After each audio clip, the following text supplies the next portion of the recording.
Hello and welcome! This is Melskinner, and we're back with some more Xenonauts, and we're continuing a mission against a downed Corvette, and I am excited for the possibility of using our new laser weaponry with our Hunter Scout car. Right now, I'm just going to go ahead and face this direction. This gives us enough action points to get a shot off, so that's what we'll do. Okay, other people need to move. Let's start moving the shield first. Even though the shield's fairly far back. Now, the enemy that we're facing here is the Andron, which is a fairly tough enemy. Not really sure which way the enemy is likely to engage me. We still have a ways to go here to get to the edge of the map. Go ahead and move this way. Hopefully this cover here will protect me from any attacks that are from this origin point. And we'll just kind of angle ourselves over here, even though I kind of doubt any attacks can come from that direction. Okay. Well, I'm going to go ahead and start moving this scout, or this assaulter, over into this cover. And we'll get vision as we go. Okay, so bodies of water are really restricting where the enemy can be, so it's possible we're going to have most of them inside the UFO, which is going to be really dangerous for me because that means that our assault is going to... we're just going to have a lot of numbers that we're going to have to deal with. Corvettes tend to have fairly large complements. Okay, so that enemy getting some reaction shots. Fortunately, we resisted the damage. Get into cover here. This is probably the better angle, but I would like to get a knee. Okay. So we see the enemy. Now it's the job of our longer range weapons to try and take him out. So range is probably the issue at the moment. So I'm going to move up. There's also probably intervening terrain as well. Okay, well, 64% chance isn't too bad. Go ahead and take a knee, and we'll just get our snapshot off. That's the best I'm going to be able to do. And we actually get a hit, so that's not too bad. The laser sniper is going to also move up. Unfortunately, we're not going to be able to get close enough, I think, to get a shot this turn. But we'll maybe get closer so that we can get shots off next turn. Our rifleman can move up to here. Take a knee. Your shot like now. Only 4% because of that big rock in the way. And we'll have you take a knee. And I'll just hold your action. The Androns don't like to take cover, so they might just come straight out in the open here and we'll get a shot off. Which, if I had a little bit more action points, maybe if I had ducked down, I could move up in here, get maybe even a better shot. Okay. We're holding. Have a shot. Oh! This explodes like a... Oh, interesting. I didn't know it would do that. Maybe if I had read the description for the technology, I'd know that, but... Alright, let's go ahead and end the turn. Let's see what happens. Andron's coming forward. Didn't shoot at me. Kind of weird. Maybe they can only shoot if they're stationary? I'm not really sure how that works. Alright, well, what are our shots like? Our laser rifle is going to be able to do the most damage. Okay, so, and you also have the clearest shot, I'm guessing. 550. Yeah, alright. Let's go with an aim shot here. Because I have to turn, I'm only going to get probably one shot here, and that's all we needed. We are running low on ammo as far as the sniper rifle goes, but I think it was a good call to get that device. Okay, so we have already searched over here. Let's start moving in this direction. We have to assume that there could be an enemy over here, although at this point I kind of doubt it. Let's go ahead and take a knee. So all the enemy are going to be within the UFO, and with the way terrain is and everything, I'm going to have my assaulter come back this way, as there is no route this way that I think I can take. So, and do that. Terrain and such probably going to make any shots coming from this direction kind of bad. But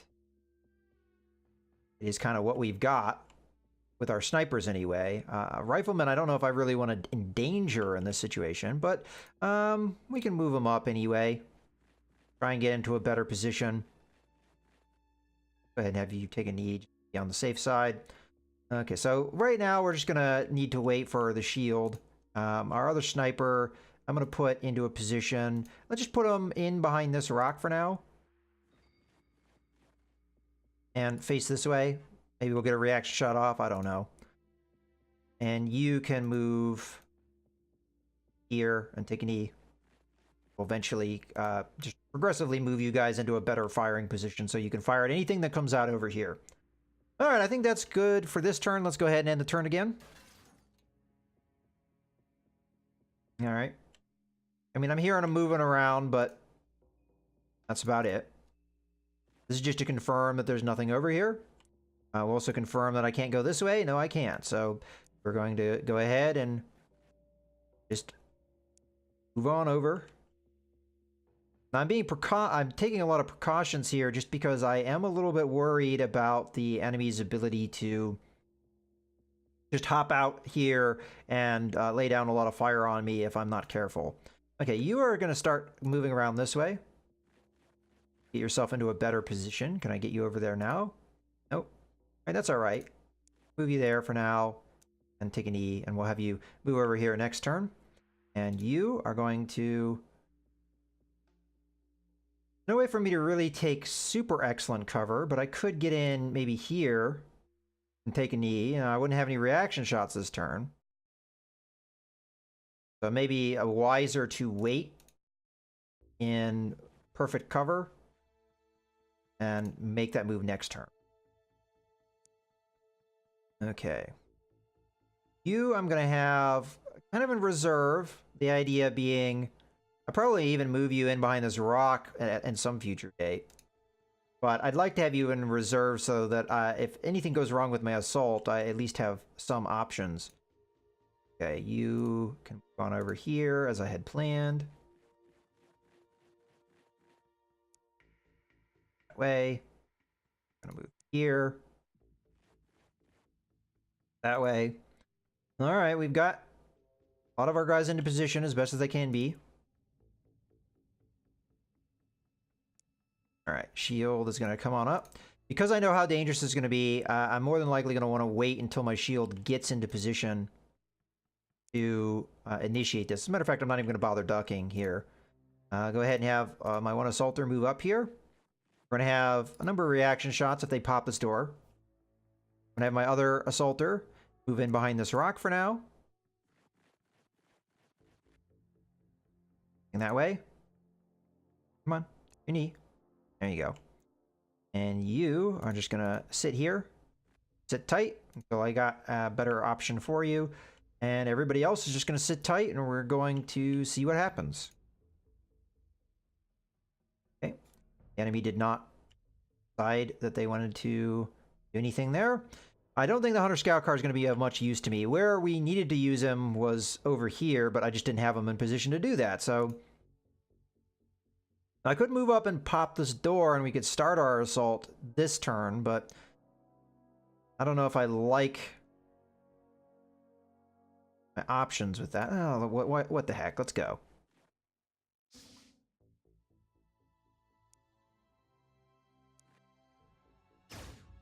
Okay.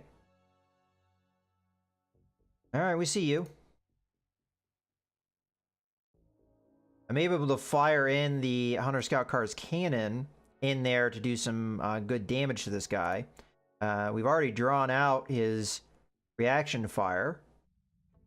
The problem with the cannon, though, is it would damage everything inside the UFO, would it not? Which we may or may not want to have happen. All right, well, I'm just going to have the shield just move back a bit. We might not have the spread that I need. But for right now, I'm going to try and move the Hunter Scout car up. And see if we can get a shot in here. Okay. I've got a 24% chance of hitting inside this and doing whatever damage I'm going to do. I don't know if I miss what would happen. I have a feeling that that might be bad if I missed. Let's give it a shot. Okay. Fortunately, I don't think it killed anybody, but it could have. We've also blown the door open permanently, which is interesting. I was kind of hoping that we would land it in there and I'd blow these doors open as well. So for right now, I'm going to move up a little bit here. It looks like I also may have created some smoke, giving my troopers a harder time hitting anything, but all right. We'll see what happens here. Now that we know what the laser cannon does, we can be a little bit more prepared for it. Maybe that isn't the best choice in some urban fighting engagements. Guess I'm going to have to make that determination at some point. All right. I think everybody else is more or less in position. Let's go ahead and end the turn. Let's see what happens here.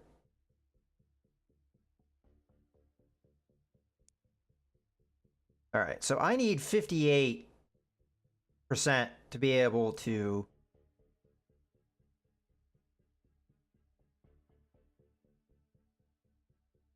Or I'm sorry, 56 action points.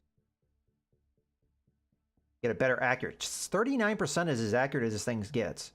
I mean, I guess with closer range. So we could go with 44% as our best target chance.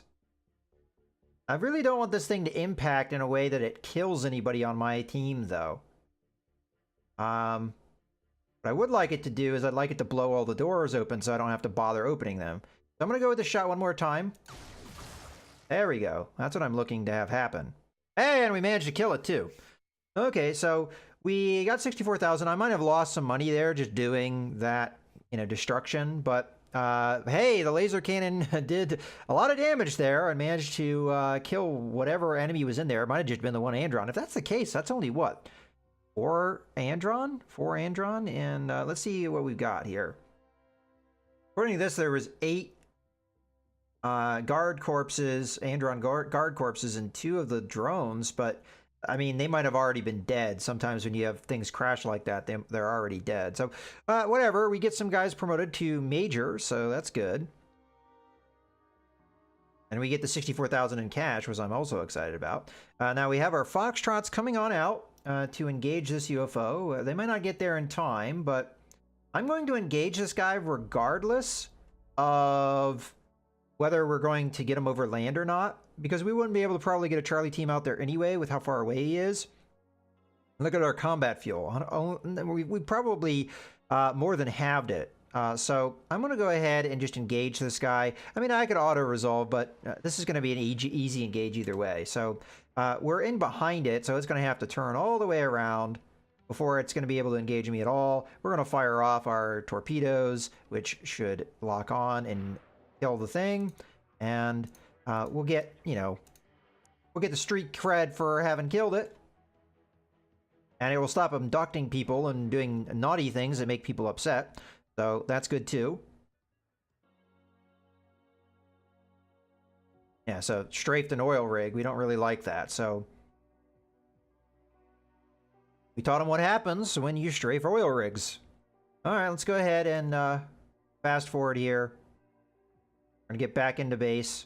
So that's it. Let's go ahead and take a look real quick here. So I did manage to get some cash, so I may be able... We already have 15 engineers working over here. We have no engineers working over here. Do I want to work on the laser pistols and carbines? Or do I want to work on getting laser rifles and things like that? Scatter lasers? The scatter laser might be something that actually goes in the vehicle. I don't think so, though. I mean, this is soldier weapons.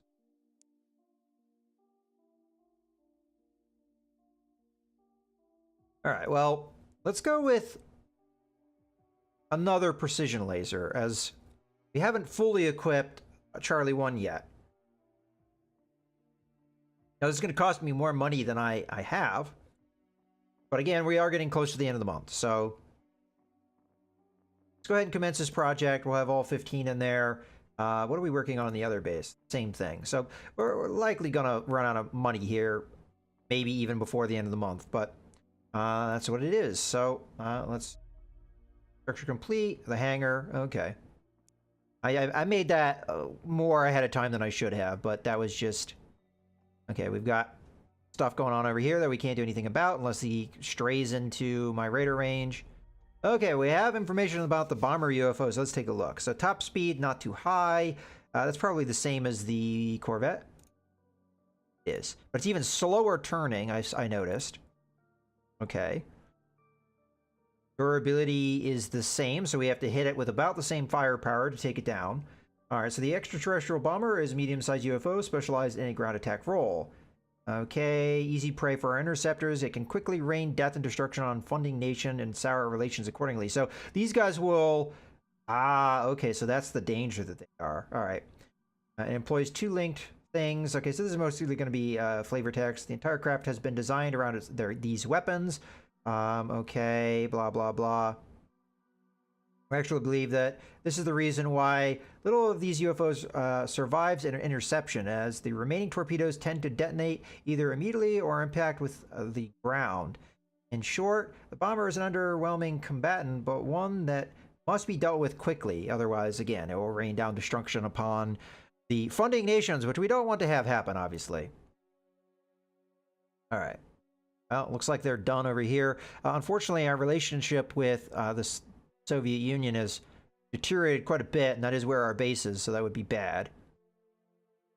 There are missions that happen that we don't have sightlines on.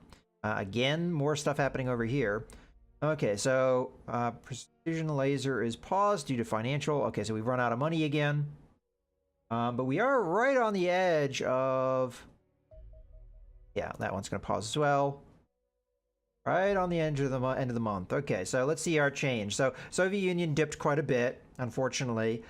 We just had a lot of actions happening over in the east that we can't do anything about. And North America has gone up substantially, though, so that's good. Europe has gone up. Indochina down. We can't defend them. Australia down. We can't defend them.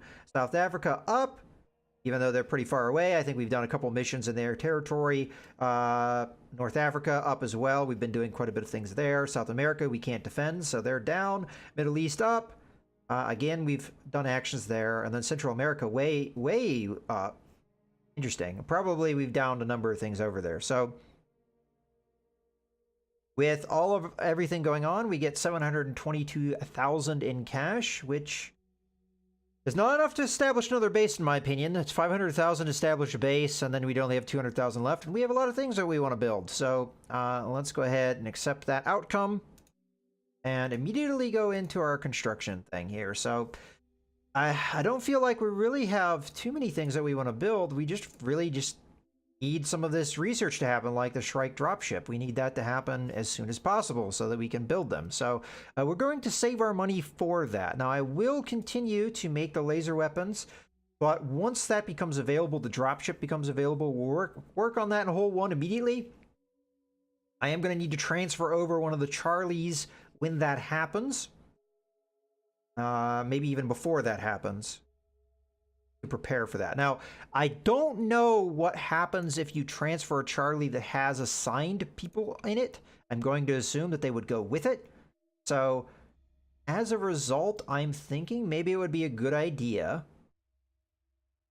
to unassign troopers. Now, it's going to take us time to research this for sure. And I might get caught with my pants down. But I want to be able to construct this thing as soon as possible. And if I don't have an open hangar slot, I won't be able to. Now, I'd be able to do that over in Hole 2, but I really want it over in Hole 1 where we have more troops. So I really would like to get that taken care of. So I think what we're going to do here is I'm just going to have all of my Charlie 2 team members be unassigned. Just on the precaution that it's going to draw away our men. Now, I could send the Hunter Scout car over there and not worry about that, but I think we're going to keep it. So, Charlie 2, unassigned. Okay, so we're ready to go. Over here. Okay, so you do have the pulse laser. That's good. Maybe it isn't. Again, I could kill my own men with it, it appears, so we'll have to decide on whether that's actually a good thing or a bad thing. But you know what? This is a good point to go ahead and put a cut in the video. So I hope you guys have enjoyed. This is Mouse Gunner signing out.